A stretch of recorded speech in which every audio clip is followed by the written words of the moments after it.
Je n'aurais jamais cru en arriver là. Une femme dans la quarantaine avancée, seule dans une maison magnifique, mais qui se sent plus invisible que jamais. Mon mari était toujours absent. Ses voyages d'affaires s'allongeaient, passant de quelques jours à des semaines. Et quand il rentrait enfin, sa présence ressemblait plus à une obligation qu'à un vrai retour. On échangeait des banalités, on se croisait dans les couloirs comme deux étrangers. L'intimité entre nous était morte depuis longtemps. Je faisais semblant. Je cuisinais, je nettoyais, je souriais aux voisins. Mais à l'intérieur, je disparaissais un peu plus chaque jour. C'est au début du printemps qu'il m'a annoncé qu'il repartait, cette fois-ci pour presque un mois. J'ai hoché la tête comme toujours. Je ne protestais jamais. J'avais accepté cette vie. Du moins, je croyais l'avoir acceptée. Une semaine après son départ, son fils Hayden est rentré de l'université pour les vacances de printemps. Il avait 22 ans maintenant. Grand, respectueux, toujours poli. Je l'avais aidé à grandir depuis le collège. Notre lien était discret, distant, parfaitement approprié. Mais cette fois, il était un homme. Et quelque chose dans son regard avait changé. Ce n'était pas déplacé, pas au début, juste différent. Ses yeux restaient un peu plus longtemps sur moi. Ses compliments étaient plus directs, plus chaleureux. « Tu es magnifique aujourd'hui », m'a-t-il dit un matin dans la cuisine, avec une voix douce et assurée. J'ai ri pour masquer le trouble, mais mon cœur s'est emballé. On a commencé à passer plus de temps ensemble.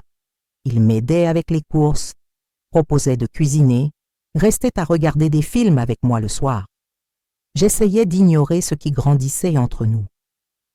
Mais je n'étais pas aveugle. Je le sentais chaque fois que sa main frôlait la mienne, chaque fois qu'il s'approchait un peu trop. Un soir, on était assis sur le porche, à regarder le coucher du soleil. Il m'a dit à quel point il admirait ma force, comment je tenais la famille à bout de bras. J'ai eu du mal à répondre. Cela faisait si longtemps qu'on ne m'avait pas parlé comme ça. Sa voix était sincère, douce, et elle perçait, à travers les murs que j'avais construits pour me protéger. Je l'ai regardé, et pour la première fois, je n'ai pas vu un beau-fils. J'ai vu un homme qui me voyait, qui remarquait que j'existais. Ce soir-là, je n'ai pas dormi. Je repensais à ses mots, à ses regards, et au fait que je n'avais pas reculé. Je me disais que ce n'était rien, que j'étais juste seule, mais je savais que je me mentais. Ce n'était pas juste de la solitude. J'avais franchi une ligne invisible. Et puis, il y a eu ce jeudi soir. Il pleuvait fort, l'électricité a sauté. La maison était plongée dans un silence étrange. Hayden est arrivé dans le salon avec 2 verres de vin. « Je me suis dit que tu en aurais besoin », a-t-il dit avec un sourire tendre. J'ai hésité, puis j'ai pris le verre. On s'est assis, éclairé par les bougies. C'était intime, trop intime. Il s'est confié. Il m'a parlé de ses doutes, de sa solitude, de la façon dont il se sentait apaisé ici, auprès de moi. Puis il a dit « Tu ne te rends même pas compte à quel point tu es incroyable, pas vrai ?» J'ai été prise de court. Mais il ne m'a pas lâché du regard. « Tu mérites quelqu'un qui te voit vraiment, quelqu'un qui te fait sentir vivante. » Mon cœur battait à tout rompre. J'aurais dû dire que c'était déplacé. Mais je ne l'ai pas fait. Je l'ai laissé parler, parce que j'avais besoin d'entendre ces mots. J'étais affamée, d'attention, d'affection. Je lui ai avoué que parfois, j'avais l'impression de m'effacer dans cette maison, que plus personne ne me voyait. Il a pris ma main, doucement, et je ne l'ai pas retirée. Son toucher n'était pas brusque. Il était sincère, présent. Et pour la première fois depuis des années, je ne me sentais plus invisible. Puis il m'a embrassée. Ce n'était pas un baiser passionné ou précipité. C'était lent, chargé de tout ce qu'on n'avait pas dit. Quand nos lèvres se sont séparées, aucun mot n'a été prononcé. On savait. Je me suis levée, j'ai murmuré que j'allais me coucher, et je suis partie. Mais je n'ai pas dormi. Mon esprit tournait en boucle. Ce n'était pas juste un baiser, c'était un point de non-retour. Et pourtant, je ne regrettais rien. Je me sentais vivante. Le lendemain, j'ai évité son regard. J'ai fait comme si rien ne s'était passé. Mais tout avait changé. Hayden agissait avec calme, mais je sentais qu'il n'était plus le même. Il restait près de moi, trouvait des excuses pour m'aider, me parler, me frôler. Et moi, je le laissais faire. Je me suis dit que je devais mettre une limite, que ça devait s'arrêter. Il a hoché la tête. Il a dit qu'il comprenait. Mais le soir suivant, il m'a chuchoté. « Tu n'as plus besoin de faire semblant. Tu as le droit de ressentir. » Je ne lui ai pas répondu. Je n'en avais pas besoin.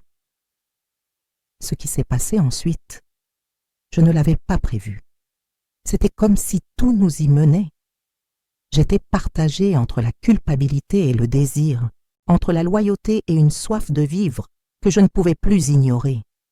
Je me disais que je contrôlais encore. Mais en réalité, j'étais déjà tombée. Quand les vacances ont touché à leur fin, j'ai vu son regard changer, plus silencieux, moins joueur. Il commençait à faire ses valises. Et à chaque chemise pliée, j'avais l'impression de perdre une partie de moi. La veille de son départ, il est venu me voir. « Je ne regrette rien, » a-t-il dit. « Mais je ne veux pas te détruire. » J'ai hoché la tête, incapable de parler. Je ne savais pas si ce que je ressentais, c'était de la tristesse ou du soulagement. Le lendemain, il est parti sans un mot. Pas de au revoir, pas de promesse. Le silence qu'il a laissé derrière lui était plus bruyant que tout. Quelques jours plus tard, mon mari est rentré, comme si de rien n'était. Il a raconté ses histoires, a sorti des souvenirs de voyage. Il ne s'est pas rendu compte que j'avais changé, que j'étais ailleurs. Je vivais à côté d'un homme qui ne voyait rien, et j'avais été touchée par un autre qui avait tout vu. Hayden m'a envoyé un seul message. « Prends soin de toi. » Je l'ai lu des dizaines de fois, puis je l'ai supprimé. Nous ne pouvions pas continuer, mais je ne pouvais plus redevenir celle que j'étais avant lui. Je ne dors plus comme avant, je ne vis plus comme avant.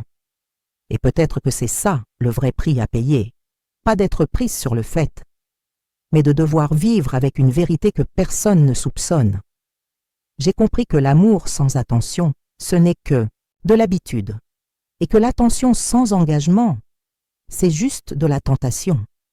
Quelque part entre les deux, j'ai perdu une partie de moi que je ne retrouverai jamais.